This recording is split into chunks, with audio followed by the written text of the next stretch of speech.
Hi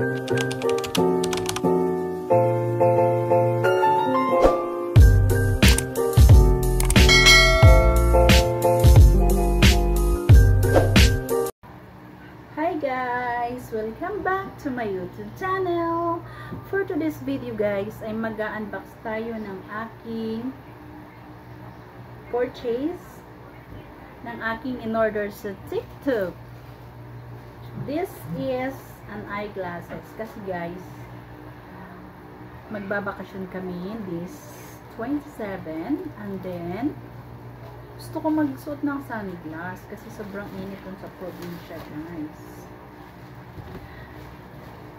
And then dumating na siya today. And okay guys, let's jump into unboxing. Let's open.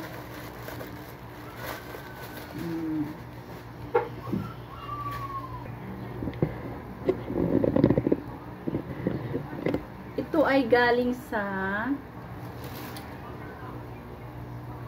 anong pangalan ng store na yun? Ano ko na lang sa link down below. This is the European and American small frame oval retro glasses. Mura lang ito guys, kaya dalawa na yung binili ko.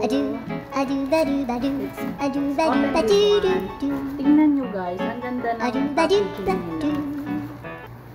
Hindi talaga ito nababasag guys, kahit i-bounce pa ito guys ng mga courier.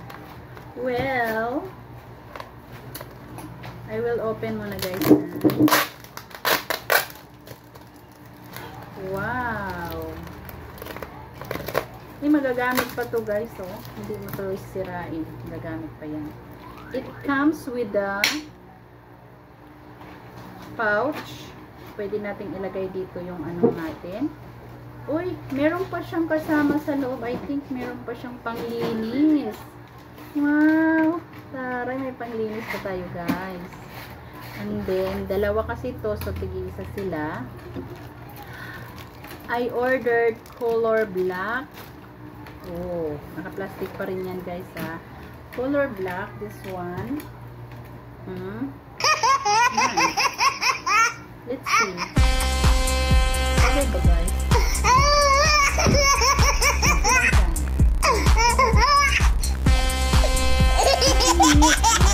And then the other one guys, we have the green one. Gusto ko sana ibili dito yung baby ko, kaso I think tatanggalin lang niya. Baka ano lang yung mukha niya. Ay, mata niya matusok lang. Ganda sana kung maputi tayo. Kaso itim-itim na yan dito guys. Well guys, thank you for watching. Sa masasabi ko, nice siya. And then the color, nice din siya. Parang mas preferred ko mag-wear ng black kaysa green. What do you think guys? Sa mga gusto mag-order nito, ilagay ko lang yung link sa baba. And then when we will change this one, we will wipe it here. Then we will clean. Then pwede na. Pwede na suotin. O diba? Ganda ba? Worth it na to guys. Kasi mura lang to. 120, dalawa na yan. Thank you for watching. Bye bye.